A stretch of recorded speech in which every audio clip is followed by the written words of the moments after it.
Hi guys, welcome back to another video. Just me again today.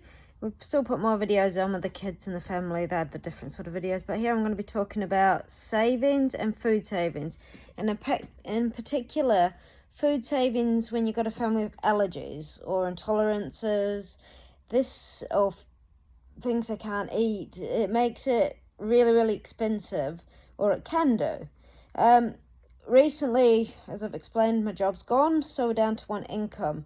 So I've decided to try and cut our food budget, and that's something I'm doing quite well at, actually. And one of the things I'm doing is looking between different shops. So seeing where the cheapest item is for the same, say, carrots or broccoli or whatever. And it's just finding out where's the cheapest, and that can save you a whole heap of money. I will put an example meal plan. This isn't what I eat every week or what we eat every week. This is just an example of 1 week. I can do more weeks. I tend to plan for a month at a time, so I know some weeks I'm underspending on my budget at the moment, so then I'll pick up a whole heap of something else. So therefore we make different foods, but it is possible. When I've calculated it from the supermarkets, it comes to around $207 or so a week. However, this could be brought in for around $150 if you chop some of the brands out, and some of the bits and pieces have less cereals because my children all like their own different versions. That's fine. Having allergy children, one of my things is getting food into them, making sure they're eating healthily, and making sure they're eating. It's hard because particularly one of them has a real aversion to food, which makes trying different things difficult. But we are slowly but surely getting there by having fun with food. So that's something I'll talk about in another video potentially. So the sorts of things, I'll put the plan in, but sorts of things like for breakfast we would have like cereal and toast, or rice porridge and fruit. That sort of thing that we'd eat most days, which keeps them going, keeps us full. Then for the school lunches, one of the things, particularly before this, we were spending like $40 to $50 on bread because you're paying $7-8 a loaf, and with 5 of us, you soon go through that. Plus toppings, etc. So probably around $60 a week. So now I'm making my own pizza bases, which they're eating. Wraps is another thing I'm making. We get the big rice crackers and putting stuff in between there for that. This is saving us an absolute fortune. And to be honest, at first it went a bit wrong, but I taught myself now and it's going well. And then I put things like plain popcorn, chips. I buy the big chips and break them down into little bags for them, the ones that they can eat. Again, have a look at the home brands, see if it's got gluten and etc. if you're able to eat it. Rice crackers, fruit and veggie sticks is really what they have during the week. That fills them up. Some days I don't even eat it all. And I do make my own cupcakes and brownies. I make brownies with avocado sometimes as well, which they do eat without unknowingly they eat it, and it fools them, gets a little bit of that into them, and it tastes nice. I have very little sugar in my baking, so I know exactly what's going into them. They have no idea, but they're eating it and they love it. On Saturdays and Sundays, try and do a hot lunch, just because it's generally easier to cook one thing for them all or make one thing for them all.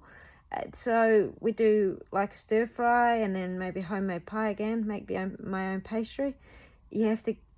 I've had to practice this because I am not a natural baker, not a natural cook, no expert. So I've just had to learn because of our food allergies, intolerances, etc., dietary requirements.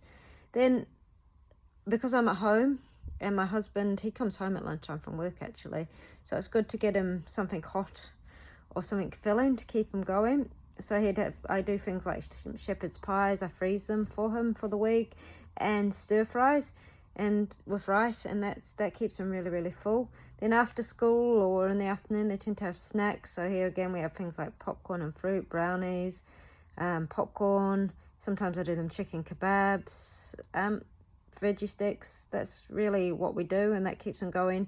But I try and do an earlier tea, because then they're not trying to snack too much and eat stuff, and they're not filling themselves up on the good stuff. Then for the teas that I put in this, a lot of it will go for 2 nights, but I wanted to put few different varieties just to give examples. So I can make it and then I freeze it and it goes over 2 nights. So things like chicken casseroles, pasta bolognese, stir fry and rice, sausage casserole, beef stews, and then chicken roasts. And again, a lot of those go for more than 1 night. So when I talk about this budget, you're slashing it anyway because it's going over 2 nights. And that really, really does help. I also try and do a lot of my bulk cooking at once, especially during my hours of power. I use a power company that gives us an hour of power, and that's amazing because that's when my oven goes on, that's when everything starts going on. I plan the week so that I know what day I'm cooking certain things, and I'm also cooking on top of my fire. Now this is something very, very new, and it was a bit, what are we doing? But I've cooked heaps of things from, I've cooked shepherd's pie, stews, I cook the rice porridge, we boil the kettle on there, we've brought a camping kettle that cooks on top of there, I boil the water for washing up. All cost savings, that's on top of the food savings. So very little gas being used in this house, very little electricity at the moment. It's going down and down and down, which is amazing. We do still have a spa, which unfortunately does use a bit of the power, but it's just, and now we're coming up with other ways to save power, but that's another video. Also, we're going into growing our own. Well, we have garden space. Even if you've only got windowsills, you can still grow stuff. So we've brought a mini greenhouse. We've got stuff that's gone into the garden, getting the kids involved. Again, this is one way I've seen my son. Now he eats apples. Now this is something he went off because he choked on something didn't agree with him, so he went off apples. Now we're growing apples and they're coming off the tree since we moved into this house, and he's gone back onto apples because he can see where they're coming from. So we're having that fun with food, and they're watering things with a watering can. They're out there digging and wanting to put seeds in to see what pops up. In fact, out of some of our food, we've taken the seeds, we're drying them, we'll see how that comes out. But it's just really getting them involved and going a bit more natural, because with the intolerances and allergies, just that naturalness is making such a difference to our lives.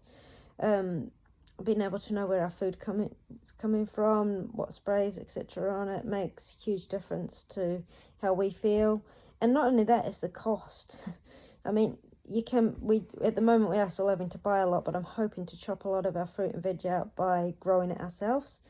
I would say as well, when I talk about shopping around, the broccolis I looked at the supermarkets for one price, and then at the fruit and veg for a lot cheaper.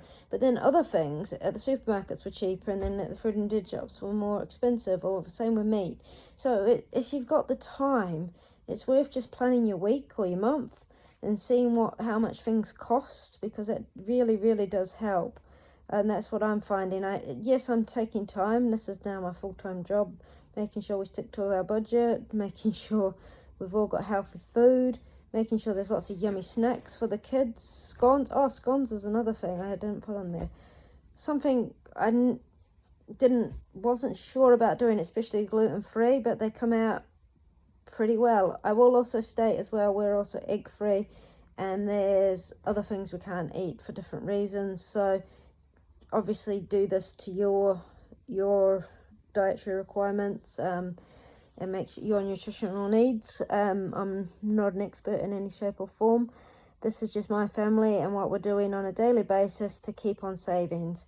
So yeah, give me some more tips down below. Let me know what you guys are doing to save money, how your food's going. I'll make sure the my little plan's included, because being an allergy family is expensive, especially if you've got busy parents. Like, we were both full-time working parents, kids, commitments after school, all that sort of stuff. Trying to do it's hard going. Now I'm at home, I've got the time to do this, so I am spending a lot of labour making things and making sure we're maintained. But now that I'm doing it, we should have been doing this before, and that would have saved us a lot more money. But now we're doing it.